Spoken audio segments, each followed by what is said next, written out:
I'm Ryan Milton from Team Flex, and today we're going to be looking at the NPC Battle of Texas Bikini. We're going to talk about our overall winners, some of our other class winners, and then also review a full class to go over criteria, why placings may have landed the way they did, and what it means for you as a bikini competitor out there trying to do your best on stage, whether you've never competed before, you've already been competing, you're trying to win your first overall, or you're already well on your way to getting a pro card.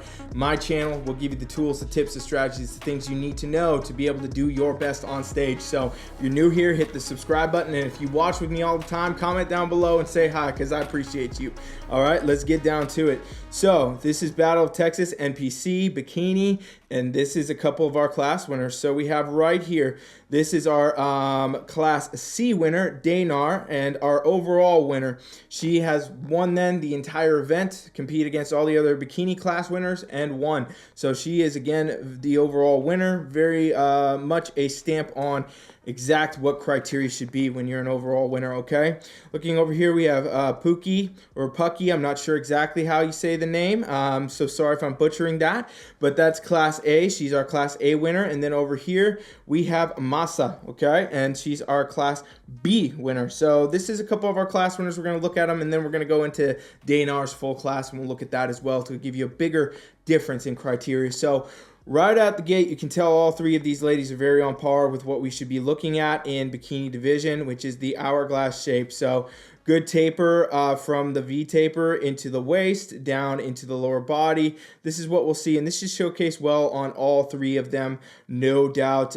Even though the posing and things like that may be a little bit different, all of them are going to represent that hourglass shape 100%.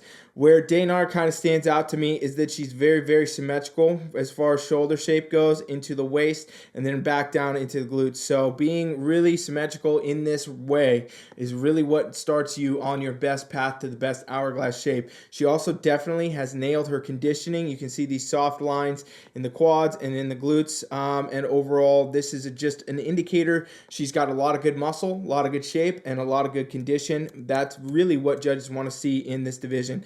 Another place we can look to see that condition is here in this oblique cut, and also the fact that her abdominals are flat. This means she's not carrying any extra body weight, things like that, body fat in other words, and that is again, just a totally nailed look. Looking over here at our class winner A, she has, again, very good shoulder shape, nice taper into the waist. This is very on par with what judges want to see in this division.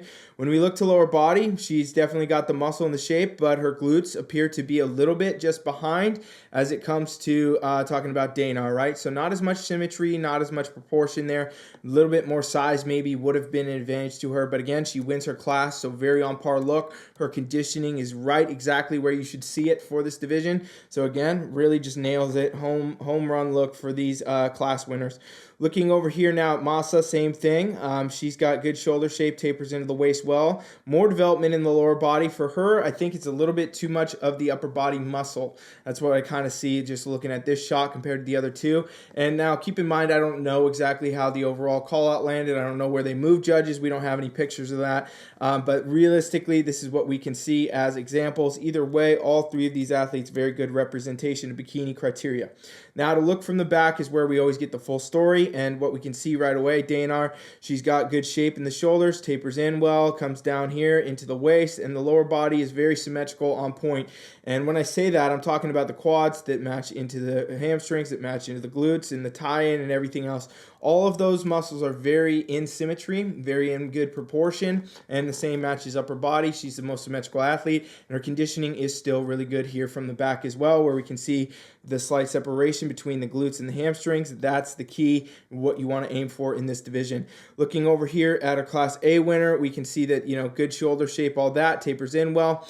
Lower body looks good musculature there. The glutes seem to be a little bit behind. So again, that's how you get that difference in that overall lineup. She needs a little bit more of that glute development. Still wins her class. Very good representation of bikini criteria overall. Looking at Masa now, this is where we can really see the upper body does look a little bit more pronounced, a little bit more dominant in this shot. That's not as ideal for Bikini, considering you want to be perfectly symmetrical. So again, that can be a spot where maybe that does not get her into that overall win, but still she wins her class. Great representation of criteria, really good shape of the lower body, everything is there. That's what you should see. Now let's go into Dayanar's actual class. So this is class C, Bikini. So this is her full class, at least the top 5 we're talking about. So this will give you a better insight, right? When we're looking at first place winners, there's, it's apples to oranges at that point. It's very similar. But when we go down here, you start to see down in 4th, 5th place, you start to see some differences, right? So looking at this, what we have is Emily joining our lineup here. She's 2nd place. And then we have over here Jalissa. She's taking 3rd place. And basically, these athletes are very on par with criteria. Again, they're going to be, right up there in that class. Could have gone any which way in some of these placings. But what we can see for sure here is Emily has good shoulder shape. Overall tapers in the waist, really good. Lower body shape is there. Glute development, hamstrings, quads, everything that you would want to see here. What I think is different is just a little bit less dominance in the muscle, right? So she's got a lot of shape, maybe not as much muscle. Lower body maybe could use a little bit more development. That may be the key, but she really nails the conditioning. Really solid look for Bikini division. Over here, Jalissa, what we can see, she's got a lot of shoulder shape going on, tapers into the waist nicely. Lower body is all here. I think for her upper body appears a little bit too dominant. It looks like it's taking, the show a little bit more than the lower body, not as much muscle going on in the lower body. So maybe a tad asymmetry there, which again is not the best favor for you in Bikini. However, still great representation of criteria and what you would see at the NPC level. The back is what always tells the full story. So here we are again. Emily, again, she pulls the look together here in the back. It looks, to be very symmetrical, very on point, very good representation of Bikini criteria.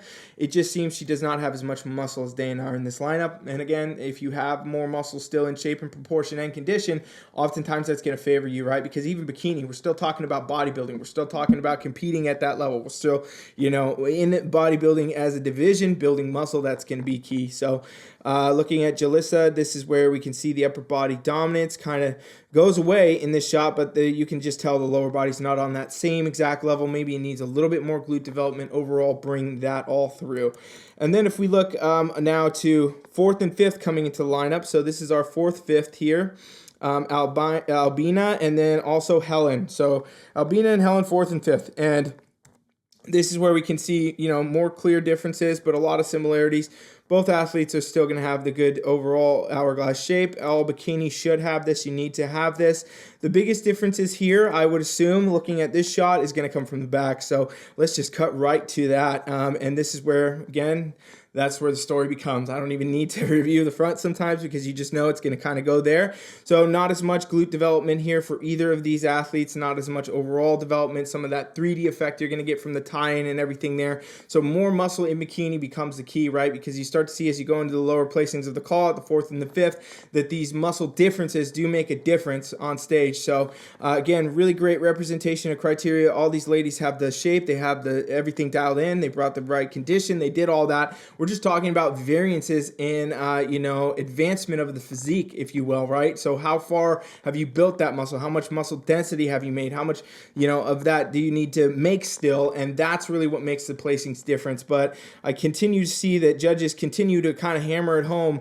Bikini, they want more muscle. They want more shape. They want you to remember, Bikini competitors, it's not a dieting competition. You got to bring in that muscle and that shape, and that's what's going to get you overall to the overall or class win or anything else. So that's a really great lineup. Great job to all these athletes in this video here today, and anyone else who was there that we didn't feature. If you get on stage, you are doing a great thing. That's awesome for you, and great job. So if anybody has any comments, they want you want me to cover your show, you have another competition you like, or you like these videos in general, just let me know and I'll keep making them. Thank you for watching. Coach Ryan is out.